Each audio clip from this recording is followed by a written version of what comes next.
It was November the 27th in 1942, and things were rough in Europe, just in general. The German advance over Europe was at its height, and the war was putting a strain on the UK. Now, by 1942, we over here in America had also finally become involved. Although throughout the course of the entire conflict, we had been steadily supplying the UK with resources from across the Atlantic, while the United Kingdom fought back the German assault. The German pilot involved was named Heinz Beerworth. Beerworth, I think is how you say that. It could be like Beerworth? I'm gonna go with Beerworth. I think that's right, but I'm sure I'll get corrected if it's wrong. Heinz was flying a Focke-Wulf 190, taking off from a German air base in France. Heinz was by no means a rookie pilot by any stretch of the imagination. He'd already been involved in multiple battles and had several kills to his name. His mission was to travel over the English Channel and raise some hell. Their targets of the day would actually be civilian in nature, not military, and I bet you're wondering why. Was Heinz a jerk? Well, possibly, but also those were his orders. See, at this point in the war, Hitler had directly ordered the Luftwaffe to focus on civilian targets for bombing raids instead of military. Why did he do this? Because that sounds really dumb, and it was in that context. Now, war is hell, and there are certain situations where it actually might be advantageous to bomb civilian targets, but not before you take out the military ones, usually because A, that's not considered a war crime, generally. B, you don't want to give a military time to, say, mobilize and fight back. What happened was when Hitler started bombing the UK, Churchill got, well, irritated, as did the military. The Royal Air Force organized several bombing raids over Berlin. These were very bold, forcing pilots to fly very deep into German territory. The bombing raids were pretty ineffective in terms of tactics, because most of the damage was minor, but Hitler was livid. He was known for his short temper. Up until that happened, the Luftwaffe had been targeting military targets in the UK, and this was logical because it was making it so that the Royal Air Force was having a difficult time mobilizing. But in his anger, Hitler ordered the Luftwaffe to focus on civilian targets instead, out of revenge for the bombing of Berlin. And while the UK public may have suffered, it had the silver lining of allowing the Royal Air Force some breathing room. They were able to get themselves together and actually begin to push the Germans back, making the raids all the more difficult for them. But even in 1942, it was fairly normal for the Luftwaffe to travel over the Channel to attack the UK. Heinz's aircraft was a Focke-Wulf 190, and these aircraft were no joke. The 190s were arguably one of the best fighters deployed in the war by any country in the world at that point. In fact, when they first debuted, they deeply concerned the Royal Air Force because up until that point, the Spitfire Mark Vs had been able to push back the Bf-109s that made up a significant portion of the Luftwaffe's forces. But the Focke-Wulfs were an entirely different kettle of fish.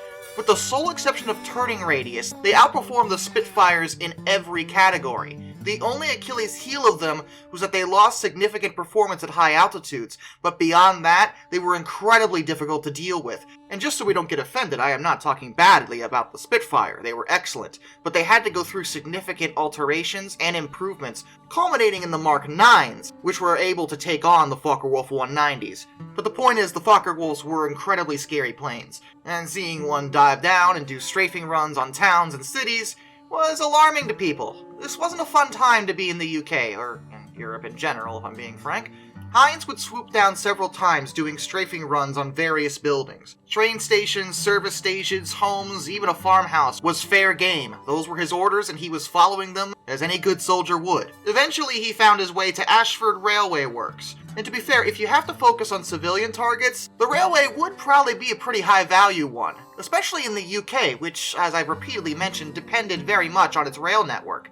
Doing any kind of damage to that would limit their ability to move resources around. So an attack on Ashford Works, well, these aren't soldiers, they're just engineers, firemen, and, railway workers. From a tactical point of view, if you have to attack civilians, this would make the most sense, logically. I'm not defending the actions, because again, war is ugly and disgusting and brutal, but it does make logical sense from Heinz's point of view. Several locomotives were attacked, one fireman was actually injured and another was killed. An office worker was also struck in the chest by a cannon shell. Further down the line, a tank engine, number 2365, was traveling towards Lyde.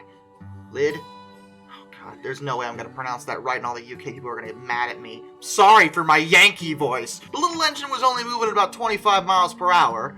and the engineer and the fireman had no idea what was even going on. 2365 was a London, Brighton, and South Coast Railway D3 class. Now these were pretty old steam engines. They were built between 1892 and 1896, but as simple little tank engines, they were actually quite decent. In fact, many attempts to modify them only made them worse. Twice they tried to give them larger boilers, and both times they were failures. So most of them were kept around as they were, and they did decent work, but by the time the 30s rolled around, there was talk of scrapping them.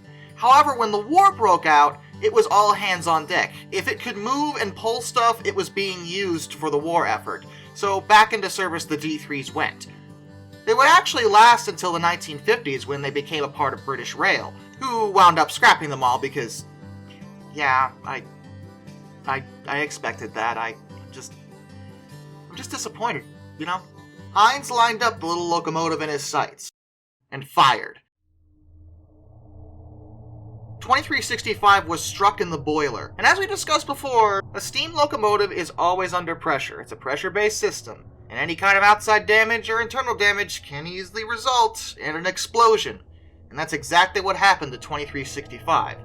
But the damage seemed to be isolated around the top of the boiler, not the sides or the back, and since the explosion was due to a failure of the boiler's outside infrastructure, it meant that the explosion was up and out, away from the train, as opposed to a crown sheet failure, which is a lot more internalized. This is all very relevant because the bulk of the explosion actually forced its way up into the air, just as Heinz brought his Focke-Wulf 190 directly over the tank engine.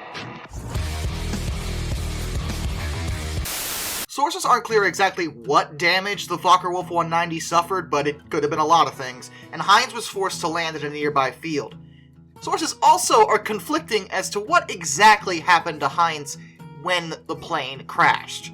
Now, they all agree that he died pretty much instantly, but some sources say he died just from crashing, but others say he was actually thrown from the plane and wound up drowning in a nearby word I can't actually say without YouTube getting mad at me. I know in Europe it means something entirely different than the slang it's often associated with. I'm just going to say water. He drowned in some nearby water. Either way though, Heinz was killed. His body would later be recovered and he was buried with military honors at Hocking Cemetery. Or Hawkinge. Oh god, I am gonna get in so much trouble for this video. As for the crew of 2365, well, there was a steam burst into the cab. While the explosion was isolated outside, the scalding steam did injure the fireman pretty severely and he had to be taken to the hospital, though he would survive. The driver, Charles Gilbert, actually walked away without any injuries, although all sources agree he was pretty alarmed by the entire experience, and frankly, I don't blame him. Probably woke up that morning, just wanted to do some runs on his engine, and suddenly the height of German fighter technology is unloading on you. Even for that era, it was pretty freaky. But physically, he was alright. And as for 2365, well, amazingly, it was also fixed. It received a new boiler and was put back into service by March. And I'm kind of bummed that the D3 class never got preserved, because out of all of them, I really feel like 2365 in particular really deserved to be preserved for a museum display or something, because it took down a German fighter, a Focke-Wulf 190. I mean, I know it was sheer luck that it happened. It's not like the locomotive magically gained sentience or something, but still, like, this is a great story, and it would have been a lovely museum piece to be able to see this old locomotive and read about it and say, oh, by the way, this tank engine totally took down a German fighter plane.